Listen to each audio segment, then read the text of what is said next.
Hey guys, this is Blake Eisman from SoundIzers, and today I wanted to give you a concrete example of how useful and effective StereoMonoizer can be when you put it to use in a real-world situation. StereoMonoizer has been out for a little while now, and the response overall has been just fantastic. Most people really get it and understand how effective it can be, and how much time it can save you. But since it's a new product, and more importantly a new type of product, some people are finding it a little hard to understand how much it can really help you. We've gotten a few comments like, why can't I just do this by myself? Or, why would I want to spend money on a product when I can just split to mono in Pro Tools? So I wanted to answer those questions once and for all and show you why it's so much better and easier to use StereoMonoizer for these tasks. Now, I'm not making this up, I promise, but just the other day I got this session from an actual client. I changed the name of the song because it really is from one of my clients. Anyway, I opened up the Pro Tools session and I immediately noticed some things. It looks like the client was trying to be helpful, and what they probably did is they probably imported all their tracks from Logic to create this Pro Tools session. You can see that all the track names end in BIP, which is a telltale sign that it came from Logic. But more importantly, if you take a look, you'll see that every single track is a stereo track. Now, this is exactly what we don't want when we get a new session to mix, because it means a lot of boring prep work before we can actually get down to mixing. Well, not anymore now that we have StereoMonoizer, but we'll get to that in a minute. Now, I want you to take notice of the voice usage. The session as it is now is using 130 voices, and if I add just one plugin to every single track, let's use Avid's Channel Strip plugin, our system DSP is now peaking at about 20%. That's with just one plugin on every track. So, if I didn't have StereoMonoizer, what would I do? Well, we definitely don't want to keep all these stereo tracks around if the audio is actually mono, because that's a big waste of resources. So I'd have to go through each track and determine whether the audio is actually stereo or if it's mono in a stereo file. So we could either listen to each track or we could use a phase scope or phase meter. I'll pull up the PAZ analyzer and solo a track. So we'll go up to the top to this bass drum and play a little bit of it. And we can see that it has some stereo information, so we'll leave that track alone. Down to the next one is another bass drum, so we'll solo that one, clear out the memory, and it looks like that one has some stereo information as well. So the next one is a third bass drum, and I can see by the waveform it's panned at least partially to the left. So we'll solo it, check out the phase meter, and it looks like it's mostly mono panned to the left, but maybe it has a little bit of stereo information. I'm not quite sure.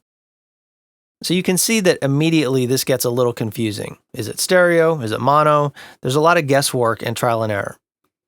Now let's say we went through all the instrument tracks and we'll scroll down to the vocals. And I'm going to start with this first one. And not surprisingly, it looks like it's mono. I'll go down to the next one. And it looks like it's mono too.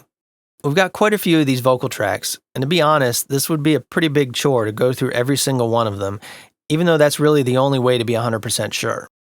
But I'll just assume that they're all mono, and I'll run the risk of being wrong. At this point, I need to convert all of these stereo tracks to mono tracks in order to reclaim that extra DSP usage and voice count. So what do we need to do? Well, first we'll highlight all the vocal tracks, right-click, and select Split into Mono. And you can see that every one of those stereo tracks now has two mono tracks added to it. So for these 60 or so tracks, we now need to get rid of all the extra stuff. So I'll go up here, highlight the stereo track and one of the mono tracks, and delete. Then I'll pan the remaining mono track into the center. Then I'll go down to the next one, repeat the process, all the way down through the end. Okay, you can see before long that this is going to be an incredibly long and boring process. I'm not about to go through this whole thing because there really is a much easier option available. So I'm going to close out of the session and I'm going to load StereoMonoizer. Now, I happened to notice in this particular session that there was no editing done to the tracks, and each track started at the beginning of the session. So what this means is the audio files folder is an exact copy of the tracks in the session. And because of that, I can just take the entire audio files folder and drag it into StereoMonoizer. But just to be safe, I'm going to duplicate it first. So that way I can go back to the old session if I need to.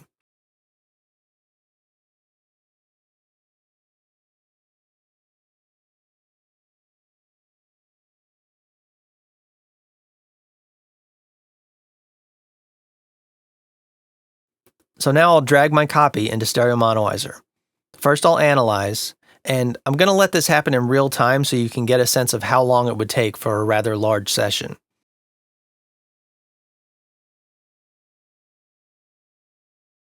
I should point out that in this particular session, all the files are split stereo, which takes a little bit longer to process. If these had been interleave files, this would actually be going even quicker.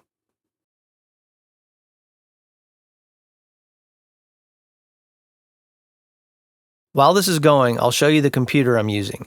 It's a late 2012 Mac Mini with a 2.6 GHz Intel i7 and 16 gigs of RAM.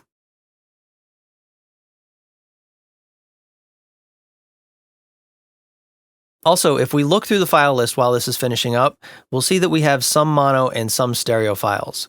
The mono files will be converted to mono by taking the left channel, and the stereo files will be converted to interleave stereo.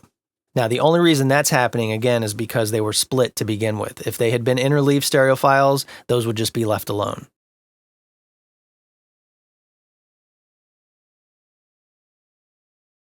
Now, this might seem like it's taking a long time for the sake of a demo video, but it's nothing compared to how long this would take if you were doing it manually.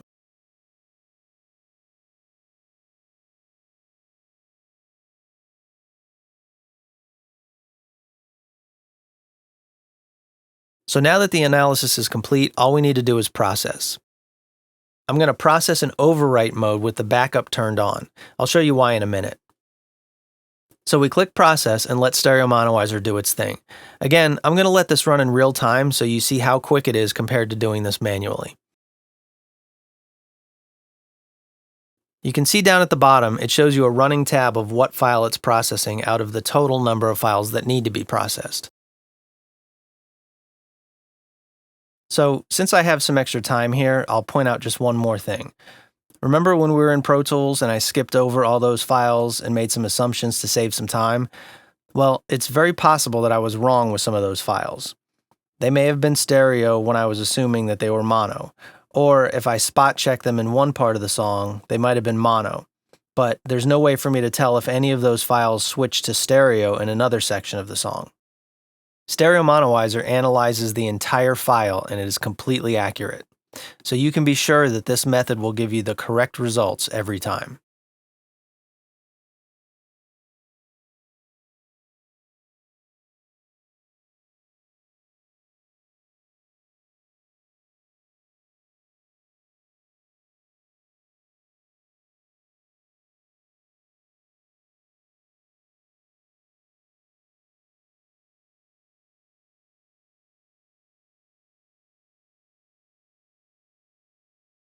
So now it's done, and if we look at our original folder, you'll see that it now contains all the files we need to import. If there had been any mono files or interleave stereo files that did not need to be processed, those would still be in the same folder. So essentially, this original folder is now a folder that contains all the files in their correct format. Now all that's left to do is set up our new Pro Tools session. I'm going to create a new session, and I'll name it Song 1 StereoMonoized. I'm going to import the whole folder of files that we ran through StereoMonoizer. Now here's something really cool. Our backup folder is ignored since it's not a file. So even if you create a backup, all you need to do is highlight all the files in your original folder and you will get all the correctly formatted files in your import. So now click Done, set your destination to the Audio Files folder, and click Open. This will start Pro Tools copying the newly created audio files to the Audio Files folder within our session folder.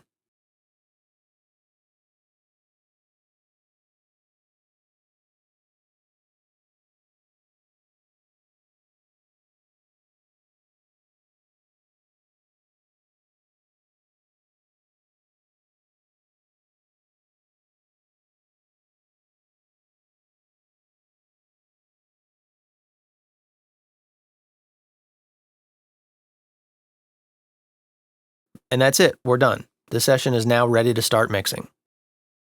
Now let's take a look at how much we saved in system resources. I'm going to look at my system usage window, and it now looks like we're using 71 voices instead of the original, which was using 130. So I'm actually pretty bad at math, but I think that's a voice count reduction of almost 50%. Now let's try our plugin test. I'll add the same Avid channel strip plugin to every track and take a look at the system usage. And now it looks like we're using about 9% of the CPU instead of 20%. That amount of savings could definitely add up, especially if you're working on a system that needs a little extra help. If you're working on a mix and pushing your system to the limits, this could help you get a little extra boost. So one more thing I want to show you.